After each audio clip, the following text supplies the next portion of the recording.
Magic Mage here from server 243. Today I'm bringing a video requested by different members on how I was able to build up my gem supply so I could establish a strong VIP level.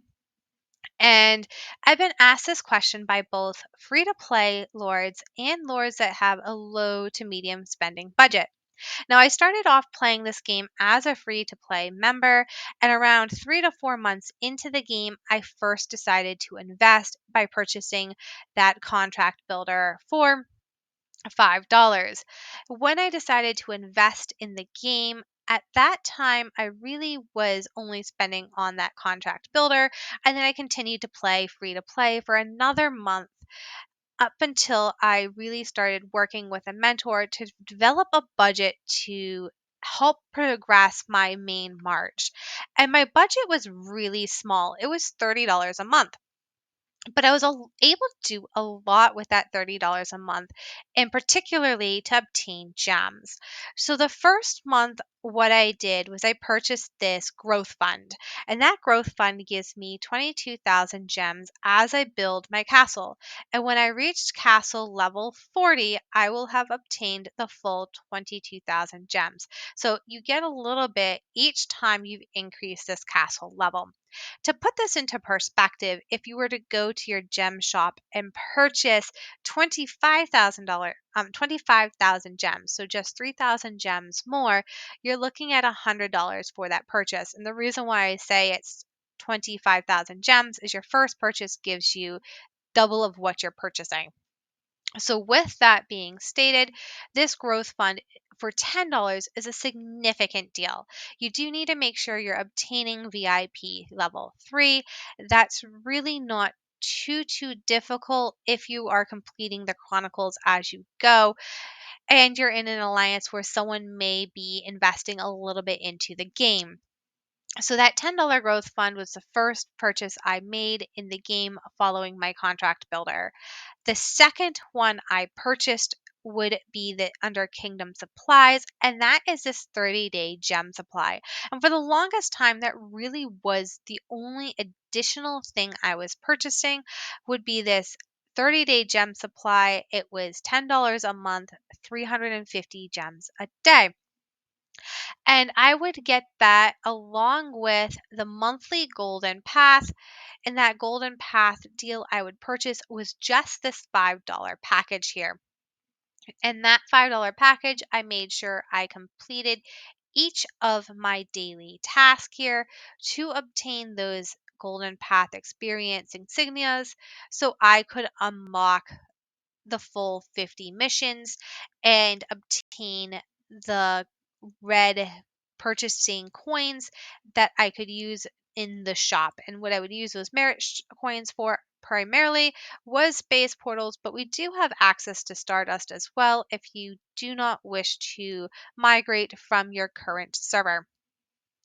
I would recommend saving these up as much as you can until you really feel like you need to jump or wish to jump, or you've reached that maximum where you can purchase only 10 portals, purchase those 10 portals, and then start again. Um, that is really what I would do with these Golden Path merit coins. And as you're building up those merit coins, you do have, like I said, that daily task that you have with this growth fund and with this daily gem supply that's bringing in gems for you. The other possibility to obtain gems daily is through these daily bundles. You can purchase all 3 bundles through purchasing them for $6. I actually started by only purchasing the $1 bundle. I did that 7 days in a month, and I would tend to try to pair those 7 day purchases up with an event that is with regards to this spending event here. So I really try to tie it into this 5 day spending event. So I would be obtaining additional dice that would allow me to unlock these purple orbs for Stellar Compass, and Stellar Compass would give me access to, at the time, it was regular artifacts that were for specific immortals, we are now able to unlock multiple different types of artifacts for almost any viable immortal within your march within each of the 5 elements. So I would use the gems that I am investing at that time also into my VIP. I would increase my VIP level up to the next level and then continue saving my gems if I was close. If not, what I would do is I'd bring myself up to a decent point. So in this case here, I might invest 4,000 gems to get myself up to 100,000 of 150,000 and then wait for my next event. So as I'm investing into the gems in my VIP, during that spending event, I am actually getting more of these stellar crystals because I'm getting these dice that I can play the Wonderful Journey event through to get those chronicles completed. So, really making sure when you are spending your gems, you're doing so wisely. I also would save all my market orders for that event. When I'm talking about market orders, really what I'm talking about are these here. So, as I am increasing my uh, refreshing my rewards, I only use the free refreshes. Those do periodically shift. So while you start with 5 at the beginning of the day, I believe when I did the math, you wind up with about 20 of those free refreshes if you do them exactly timed out without wasting any time. So you really can get some significant refreshes without using these market orders. When I do play the market orders during the event, I always make sure I am playing all of those market orders first to obtain my gem immortals. And at the end of my event is when I am increasing my VIP so I can make sure that I am still building and developing my marches as I'm also developing my VIP level. So, as I explained, we have the daily deals. I would do about 7 a month on there. My daily gem supply was $10. That brings me to 17. I would unlock my golden path for $5 and that brings me to 22. So what did I do with the last 8? Well, the last $8 I would spend on a month would go in a couple of places. Sometimes there would be special events, so I would have the event with the dice that I could potentially buy additional stellar crystal orbs. I would tend to do those orb purchases at that point in time and save up my funds over that month for those orb purchases. Occasionally, I would also use them for purchasing specific things within the game that I felt viable. So I would roll my $7 over a couple of months. So if I did get to a point where there's a special event like our third anniversary event where for $19 I could unlock that third tier path, I would use those extra funds that I had allocated aside for myself within my budget to unlock that third tier path, which would give me additional gems. So that is how I would start as a very free to play or low spending member with regards to purchasing packages for my gems. But I also promised I would show you where you can find some gems for free.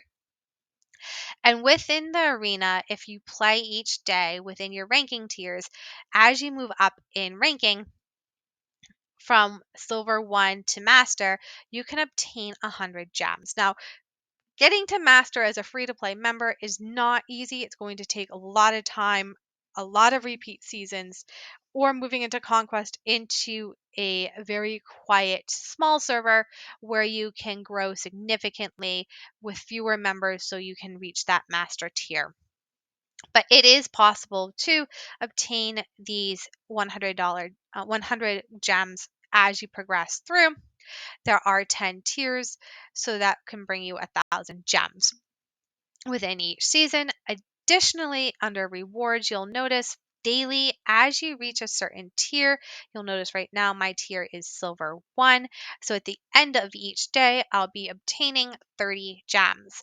At the end of the season, each season is 30 days. Depending upon my current rank, I will obtain additional sets of gems. I try with my lower account to stay within that 51 to 200. With my stronger accounts, I really try to be within rank 11 to 50. If I have a really big server, I am always happy to be between 51 and 200 because I am not as strong as many of the individuals I'm playing against. So to be in this ranking tier here for that 1,000 gems is fairly decent, especially if you have a smaller March. So again, I would obtain gems through this means. That would give me gems daily and monthly. Another way I can obtain gems is through playing the ruins. Each ruin has the potential, after you complete the puzzles, to continue to provide opportunities for gems. Now, it doesn't guarantee gems, but if you don't miss them, I do tend to occasionally pull at least one gem every other day from one of my ruins. This gem here, it's 20 gems because it's a level 2 ruin. If you had a level 1 ruin, or you would have 10 gems. A level 3 is 30 gems. A level 4 is 40 gems. So each ruin level has the potential to provide gems. They're in correspondence in multiples of 10 to the ruin level. Now, additionally to these ruins, if you haven't completed the entire map and puzzles as you are solving the puzzles, each puzzle also will provide you with the opportunity of gems. And as you're putting pieces together, you have additional opportunities for gems. Once you complete these chronicles on the bottom with puzzles, you have further gems that you can obtain. So I do highly encourage you to put all those puzzles together with the different gems. And as you increase the levels, you do actually wind up unlocking tier 3, which is this lime green here, which gives you even further rewards.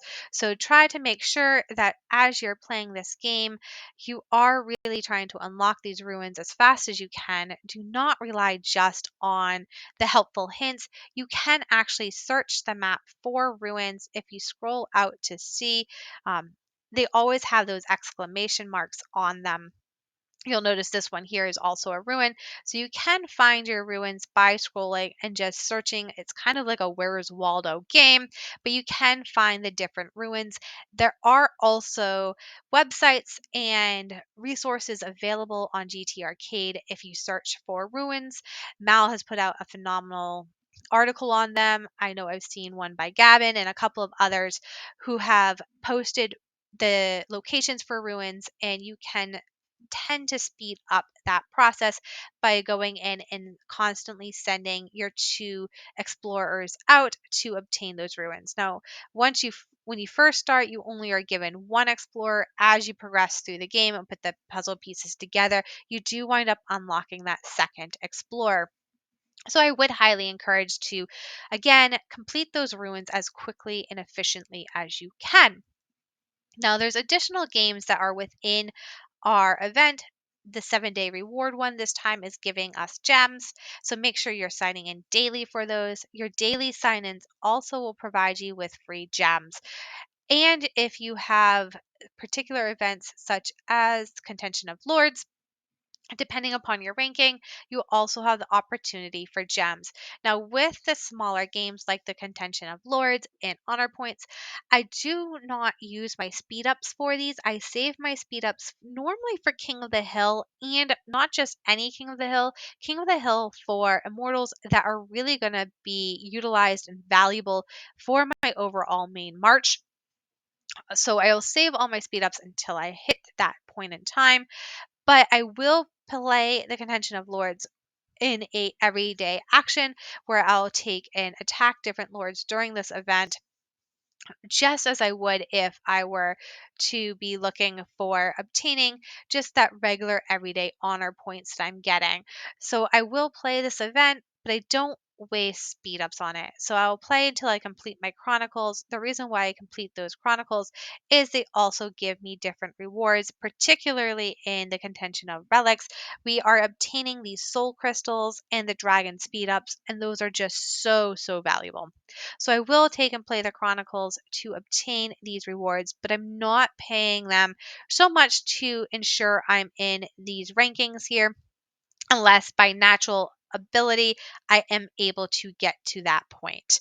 So that is where I'll obtain additional gems is through those events. Now, there is also our spider event. That event comes in twice a week, Sundays and Wednesdays. And what's really special about the spider event is while it will give us access to our our crystal shards here, those enchantment stones, to enhance our immortals elemental armor. It also can be doubled to obtain for us gems. Within our social media platforms, there are additional events that we can play for rewards. One of my favorite ones to play is actually the Tarantula event, where we're submitting reports of our spider kills that occur on Wednesdays and on Sundays that are for that server wide spider. The reason why I really enjoy this event is I'm already killing that spider for those different gems to enhance my opportunities to grow those armors with enchantment stones for my marches. But when I'm submitting the reports from that to this event here, I also have the opportunity to obtain gems. Now, they just changed this event up a little bit, giving those lower bracket servers some significant abilities to compete equally with those members in Conquest. And the reason why I'm saying that it gives us some significant advantages here is they're now changing our brackets into your overall strongest troop power. So, bracket D is 0 to 300, C 300 to 400, B 400 to 500, and bracket A is 500 plus. So if you're in season 2 or 3 and your spider is 100 in size, you can now compete and be on an equal playing field because everyone needs to keep their marches within a specific step to compete within specific brackets. Each bracket will provide you with prizes from first place to 10th place, and those prizes include gems. So we're looking at 4 brackets. So we're really looking at 40 people with opportunity to obtain gems. But above and beyond that, if your spider is smaller than level 100, you also have another 5 places that you can obtain gems. I almost never see individuals playing in the lower servers with the spider under 100. So if your spider is less than 100, I really encourage you to still submit those reports because you have some significant advantages to potentially receive these gems. And what I normally do is I'll play over the week my spider, I'll save my highest reports by bookmarking them, and then I will submit those reports under the event submission. Now you can submit using this command code /submit. So it's always in our instructions on how to do that. They also will give you the hyperlink to submit that event, but it's also saved under his Tarantula event.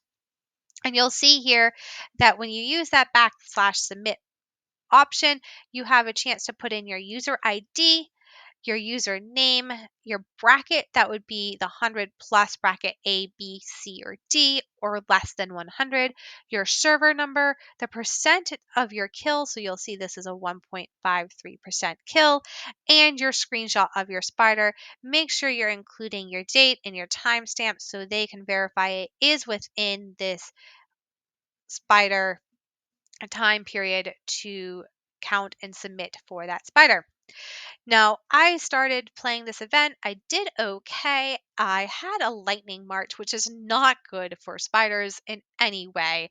But as I continued to play, I would occasionally luck out and still have some significant damage. I was able to develop and change my marches really actually as I was playing. I had different experienced leaders reach out, ask me what march I was using, what immortals and skills I was using to attack my spider. So the community really actually helped because I was participating in this event to develop within my lightning march a ability to attack the spider with a greater percent and less kills. So really it's a great community event. You never know who you're going to meet. It gives you the opportunity for gems. It's completely free to play. And on top of that, you're already killing the spider, so why not try to get secondary rewards for that? every week within our Discord platform under weekly codes in our message board. Icon also is extremely kind and will provide us with different gift codes. These gift codes will provide you with potential for gems. So I always make sure you are looking at this page to obtain those free gift codes. They do come out every week. And like I said, they tend to come with the potential for gems. So just make sure you really are paying attention to these weekly codes that are being released. At the end of this video, I will be sure again to release those codes for you so you can obtain the codes with gems for this week. Lastly, on our official Infinity Kingdom Discord page, if you like and follow the official Facebook section within our page, I do make it a favorite for mine because I like to get the messages. There are additional events where you can obtain different skins. We can also obtain within it possible rewards for events. So for our Easter celebration event, they're giving away 2 different gift packs that you get to choose from. One gives you 200 gems with a resource package and 2 philosopher stones. The other one gives us 200 gems with speed ups and philosopher stones. So I highly encourage you to make sure you're checking in with these social media platforms. They'll also occasionally give you rewards for codes as well. So just make sure you are paying attention to these platforms for the potential of free gems and other issued rewards that are not of any cost for you, but sometimes just requires a little bit of communication or interaction with our developers so they can see what we really are looking for within the game.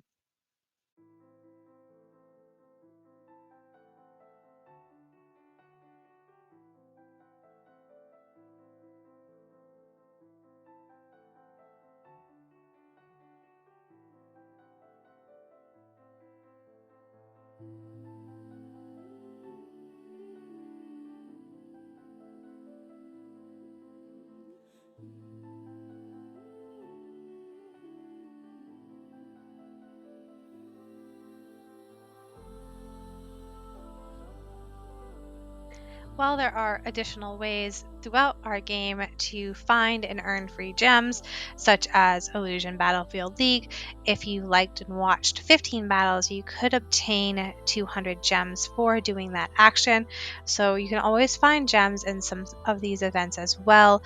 So just make sure you're keeping your eyes open. Don't forget to click on those events, especially with the little red dots that are indicating some actions that you can take, because you do have opportunities to obtain those coveted gems by doing some simple actions. And those actions tend to also allow you to grow as a lord, particularly watching and liking and commenting, because you can learn from other lords regarding different events so you can improve yourself. If you liked this video, please remember to like and subscribe. Until next time, have a fantastic day, and I look forward to seeing you again soon.